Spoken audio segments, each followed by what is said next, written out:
Hello friends, welcome to my YouTube channel Study Brains. Today we are learning about biological classification. आज मैं आपको NCERT की हर एक line cover करवाने वाला हूँ और सारा जो आज हम पढ़ेंगे वो नीट बेस्ड होगा। और बच्चों को इस चैप्टर में बहुत ही प्रॉब्लम आती, क्या पढ़े क्या नहीं पढ़े, कैसे पढ़े, क्या सीक्वेंस है इस चैप्टर का। तो आज पूरा हम एनसीईआरटी को निचोड़ के रख देंगे, पूरा एनसीईआरटी बेस्ड पढ़ेंगे।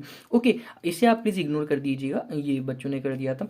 ओके, और ये चीज़ें जो है ये सारी एनसीईआरटी से ही, इसी ये लाइन से ही मैंने चीज़ें लिखी है। ओके, सो और मैं साथ साथ में ये चीज़ें आपको यहाँ पे जो अंडरलाइन है आप भी अंडरलाइन कर लीजिएगा। ओके, आप साथ साथ में ये पढ़ते रहिएगा। मैं साथ साथ में आपको नीट के पीवाईक्यूज भी दूँ कराऊंगा और साथ साथ में आपको मैं क्वेश्चंस भी देता जाऊंगा।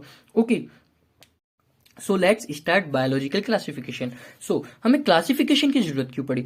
जैसे जैसे हमारी सिविलाइजेशन आगे बढ़ती गई, जैसे जैसे हम सभ्य होते गए, हमें जरूरत पड़ी कि चीज़ों को क्लासिफाई करने की, कि कौन इंसान है, कौन पेड़ है, कौन जानवर है, कौन क्या है, ताकि हम चीज़ों को बता सके यार ये वो चीज़ है। ये फॉर एग्जाम्पल जैसे कि आपको आपके घर में कोई सामान लाना है। ओके, तो आपको उस सामान के लिए उसको अगर उसका कोई नाम नहीं होता, अगर उसको क्लासिफाई नहीं कर रखा होता, तो आप क्या लाते? आपको क्या कह दिया जाता कि वो चीज़ है, वो लेके आओ। आप समझ नहीं पाते ना वो क्या है, तो क्लासिफाई करने की जरूरत पड़ी। साइंटिफिक क्राइटेरिया नहीं था, साइंटिफिकली जरूरत नहीं थी, but for food, shelter and clothing हमारे नीड्स के हिसाब से हमें जरूरत थी। ओके, सो फर्स्ट सबसे पहले अरिस्टोटल आए। अरिस्टोटल अर्लीस्ट टू अटेम्प्ट, सबसे पहले उन्होंने दिया था, इन्होंने मॉर्फोलॉजिकल करेक्टर के बेस पे प्लांट और एनिमल को क्लासिफाई किया था। ओके, इन्होंने प्लांट्स को फर्दर क्लासिफाई कर रखा है, trees, shrubs and herbs. Okay, and animals को रेड ब्लडेड और नॉट ब्लडेड, एनाइमा और एनीमिया। ओके, उसके बाद में लीनियस साहब है, उन्होंने टू किंगडम क्लासिफिकेशन दिया था। ओके, टू किंगडम क्लासिफिकेशन में दो किंगडम्स थे, प्लांटी और एनिमेलिया। ओके, प्लांटी और एनिमेलिया। ओके, प्लांटी और एनिमेलिया, बट ये एक इनएडिक्वेट था, मतलब सफिशिएंट नहीं था, नॉट सफिशिएंट कि आप सारी चीजों को प्लांटी और एनिमेलिया में नहीं रख सकते। जैसे कि यूक्रियोट्स को प्रोक्रियोट्स के साथ में रख दिया था, यूनिसेलुलर को मल्टीसेलुलर के साथ रख दिया था, फोटोसिंथेटिक को जैसे कि ब्लू ग्रीन एल्गी को नॉन फोटोसिंथेसिस फंजाई के साथ रख दिया था। ओके, ये सारी चीजें जो है यहीं से लिखी हुई है, आपके लिए भी आसान हो, अगर आप चाहो तो आप भी साथ साथ में लिख सकते हो। ओके, सो बट ये जो चीजें थी, सिर्फ ये चीजें, टू किंगडम क्लासिफिकेशन सफिशिएंट नहीं था, ये इनएडिक्वेट था। देखो यहाँ पे लिखा है इनएडिक्वेट। ओके, मतलब नॉट सफिशिएंट, ये सफिशिएंट नहीं था। तो इस और ये जो लीनियस थे वो डिस्टिंग्विश नहीं कर पाए थे यूक्रियोट्स को प्रोक्रियोट्स से, मल्टीसेलुलर और यूनिसेलुलर को, और फोटोसिंथेसिस ग्रीन एल्गी और नॉन फोटोसिंथेसिस फंजाई को। ओके, हमारा क्राइटेरिया क्या है क्लासिफिकेशन का? अदर क्राइटेरिया जो है सेल स्ट्रक्चर, किस क्या सेल की क्या स्ट्रक्चर है। ओके, फिर nature of wall, mode of nutrition, habitat, method of reproduction, evolutionary relationships. Okay, कि हम उनके पूर्वजों के साथ क्या रिलेशनशिप्स है, ये सारे हमारे क्राइटेरिया रहे हैं। ओके, क्या उनका रिप्रोडक्शन क्या है, asexual, sexual.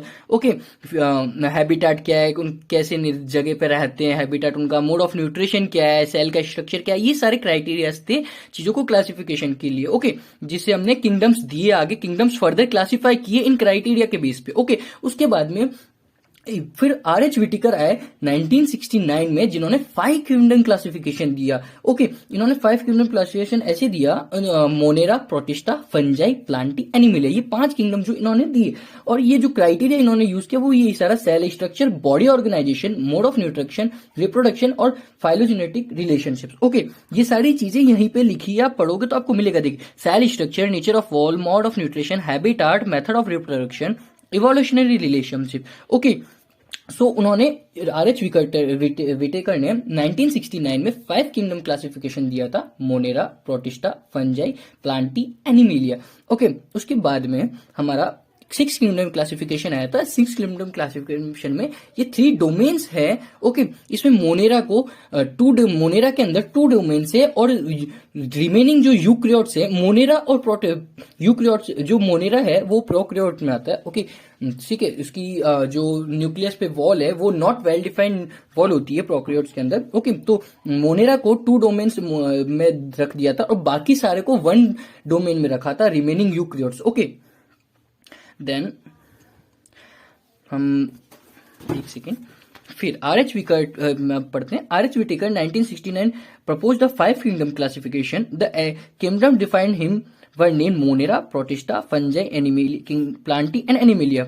The main criteria, ये क्राइटेरिया जो मैंने आपको बताया था, cell structure, body organisation, mode of nutrition, reproduction and phylogenetic relationship. दोस्तों ये यहाँ पे जितना भी सब कुछ था, जो जो चीजें थी वो मैंने आपको सारी करवा दी। ओके, बता दी, इंट्रोडक्शन पार्ट था। हम आगे चल रहे हैं। ओके,